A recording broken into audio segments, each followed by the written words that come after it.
Ada film game mematikan selain Squid Game. Apaan tuh? Hai guys, kali ini aku mau ceritain film horor yang judulnya As the Gods Will. Ada 3 siswa yang namanya Sean, Amaya, sama Ichika. Mereka selalu ngeluh kalau hidupnya tuh membosankan banget gitu. Nah, ini si Sean sama teman-temannya lagi di kelas yang ada bonekanya nih guys. Boneka itu namanya boneka Daruma. Si Daruma ini maksa semua siswa buat main game. Nama gamenya Daruma Sanga Koronda. Boneka Daruma itu jelek banget guys. Penampakannya cuma kepala gitu doang. Gamenya ini mirip Squid Game ya guys. Jadi nanti si boneka nyanyi ngebelakangin para siswa. Pas dia berbalik terus ada yang gerak, nanti langsung dibunuh, dijadiin kelereng merah gitu guys. Siswa-siswa udah mulai ketakutan guys, karena mereka nggak paham aturan mainnya dan mereka takut mati juga kayak teman-temannya itu. Teman-temannya makin sedikit nih. Ada 2 cowok yang nyoba buka pintu buat lari, tapi pintunya dikunci. Bonekanya ngelihat mereka gerak-gerak langsung dibunuh deh. Nah, ada 1 cowok gamer bilang ke yang lain supaya baca tulisan di belakang boneka itu. Di situ ditulis permainan bakal selesai kalau ada yang bisa pencet tombol merah di belakang boneka itu. Nah, salah satu cowok nekat lari buat mencet tombol itu guys, tapi bonekanya langsung berbalik dan ngebunuh cowok itu. Tiba-tiba si Sean sadar kalau ada timer juga di belakang boneka itu. Mereka panik karena waktunya tinggal sedikit. Semua makin panik dan nekat lari juga buat mencet tombolnya. Tapi semuanya gagal guys. Akhirnya tinggal si Sean sendiri nih. Yang lain udah berubah jadi kelereng merah. Makin susah lari deh dia, karena banyak banget kan kelereng merahnya di bawah tuh.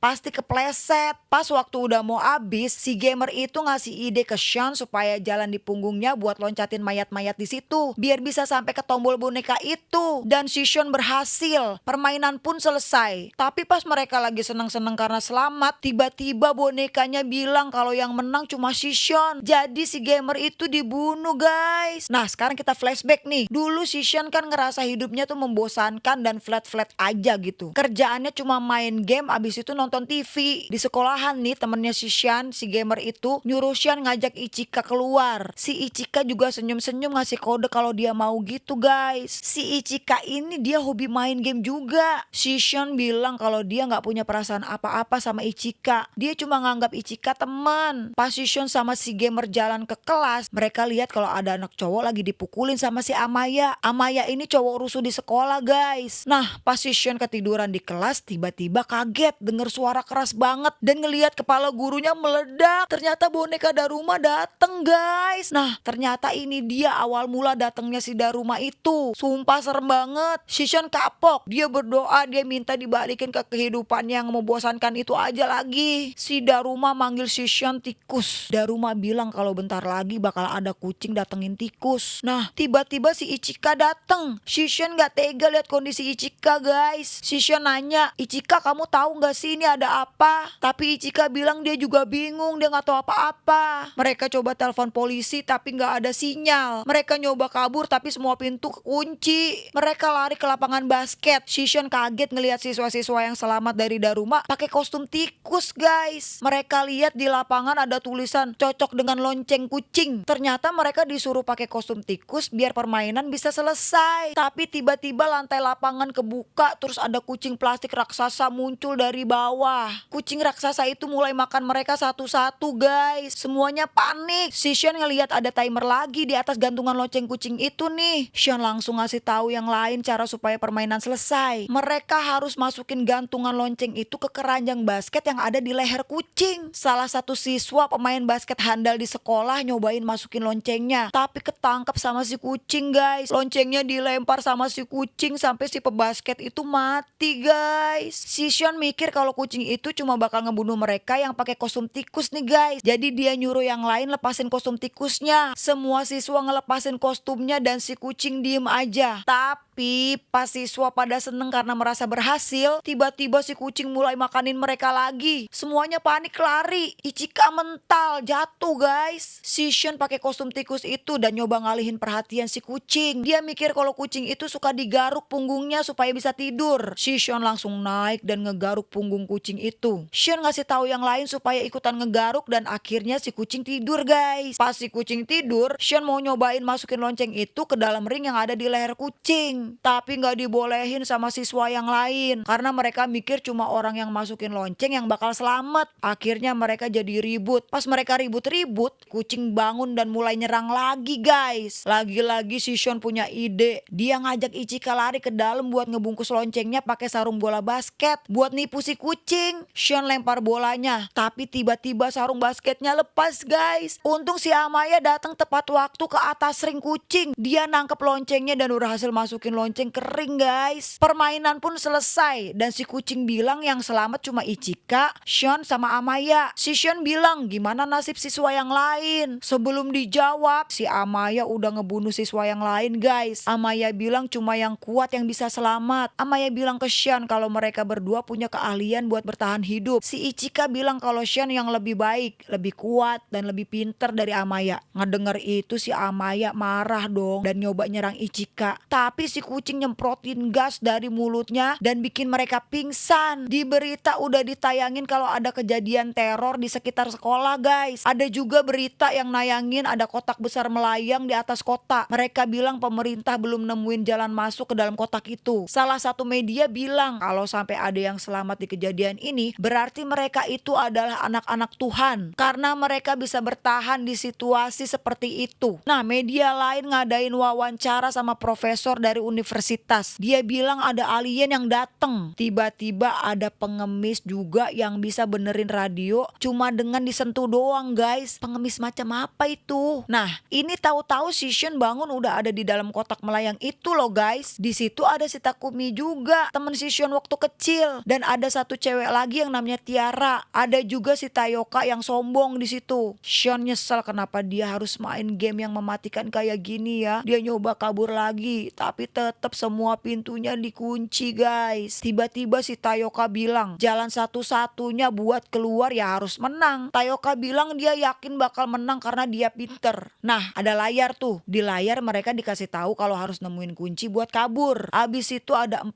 boneka masuk ke ruangan mereka dan ngasih tahu aturan mainnya. Bonekanya bilang mata mereka bakal ditutup dan para boneka nyanyi sambil ngelilingin mereka. Pas musik berhenti, peserta harus nembak salah satu dari boneka yang ada di belakang mereka dalam 10 detik. Kalau peserta gagal nembak, mereka bakal mati guys. Tapi kalau bonekanya yang kalah, salah satu boneka bakal meledak dan ngeluarin kunci. Peserta bisa lanjut ke game berikutnya deh. Wah, berarti belum bebas dong ya. Masih ada game berikutnya. Nah, si Tayoka pede banget nih. Langsung maju pertama. Si Tiara kedua. Tapi mereka gagal dan mati guys. Abis itu bonekanya ngedeketin Takumi. Tapi si Sean minta dia duluan yang maju. Si Sean pinter banget guys. Dia punya cara sendiri buat lolos dari game. Dan dia berhasil dapetin kuncinya. Si Sean sama Takumi langsung buka pintu ke ruangan lain. Tapi pas masuk, dia ngelihat ada cowok lagi dikejar-kejar boneka. Cowok itu ke arah mereka dan minta pegangan tangan. Karena katanya boneka itu gak bakal nyerang kalau mereka pegangan tangan. Si Sean sama Tiara langsung pegangan tangan sama cowok itu. Terus si boneka bilang kalau dia itu iri sama orang yang punya persahabatan kuat. Terus dia pergi deh. Abis itu si Sean lihat liontin yang dipakai Takumi. Dia jadi inget masa lalu waktu Takumi mau bunuh diri loncat dari atap. Takumi ngelihat Sean lagi lempar gelas ke tembok marah-marah. Si Sean nawarin Takumi lempar gelas juga buat ngelepasin emosi. Dan ternyata bener si Takumi ngerasa tenang pas abis lempar gelas. Nah, liontin yang dipakai Takumi itu gagang cangkir yang dikasih Sean buat dia pecahin. Udah tuh selesai flashbacknya. Tiba-tiba mereka ngedenger suara cewek teriak dari seberang. Mereka nyari suara itu dan ternyata itu si Ichika yang lagi lari dari boneka jahat itu guys. Sean langsung loncat dan megang tangan Ichika. Abis itu temboknya jebol. Ada muka boneka dan gambar 7 pintu masuk utama. Nah, Sean sama temennya sampai nih di tempat dimana ada 2 pemain yang udah nunggu. Tapi kunci mereka masih kurang nih guys. Tiba-tiba si Amaya datang berdua sama temennya. Dia bawa kunci, tapi Amaya langsung ngebunuh temennya itu. Karena cuma 7 orang yang bisa masuk ke babak selanjutnya guys. Nah, pas 7 pintu kebuka, bonekanya senyum, ngasih selamat ke pemenang. Terus pergi mundur sampai temboknya tuh jadi kayak terowongan gitu guys. Terus ada suara yang nyuruh mereka pakai kostum buat game selanjutnya. Mereka baru tahu kalau game yang mereka mainin ini disiarin di semua negara. Wah, berarti mereka udah terkenal banget dong. Lanjut, sekarang mereka ada di ruangan beku gitu guys. Di sana ada beruang dan beruang bilang dia benci sama pembohong dan orang jahat. Di permainan ini pemain cuma disuruh jujur jujur aja guys. Kalau gagal mereka bakal mati kayak yang udah-udah. Nah, awal permainan ini mereka ditanya apa makanan favorit mereka. Pas mereka jawab, si beruang curiga kalau di antara mereka ada yang bohong. Beruang kasih waktu 2 menit buat dia jujur. Awalnya mereka ngerasa udah jujur semua, tapi semuanya nunjuk ke cowok yang jawab parsley. Si beruang langsung injek-injek cowok itu sampai metong guys. Sadis banget ya si beruang. Nah, masuk ke pertanyaan kedua. Si beruang nanya apa mereka suka sama Shishon. Semua yang kenal Shishon termasuk Takumi ngejawab iya, tapi yang lain bilang enggak. Nah, si beruang masih curiga ada yang bohong di antara mereka. Tapi beruang itu minta semua pemain nyebutin siapa yang bohong. Semua pemain jawab si Takumi yang bohong, karena Takumi sama Shon udah lama gak ketemu. Shon berusaha nyelamatin Takumi, tapi tetap dibunuh sama beruang guys. Shishon marah karena kehilangan temennya. Dia teriak bilang kalau pembohong itu sebenarnya si beruang putihnya. Dan ternyata bener dong, si beruang langsung berubah jadi makhluk hitam. Karena beruangnya udah ketahuan, jadi gamenya selesai nih guys. Dan pemain dibawa ke game terakhir. Apalagi ya gamenya kira-kira. Para pemain tiba-tiba ada di kuil gitu nih guys. Pas pintu kebuka, ada 3 boneka kayu yang nyambut dan ngasih selamat buat para pemain. 3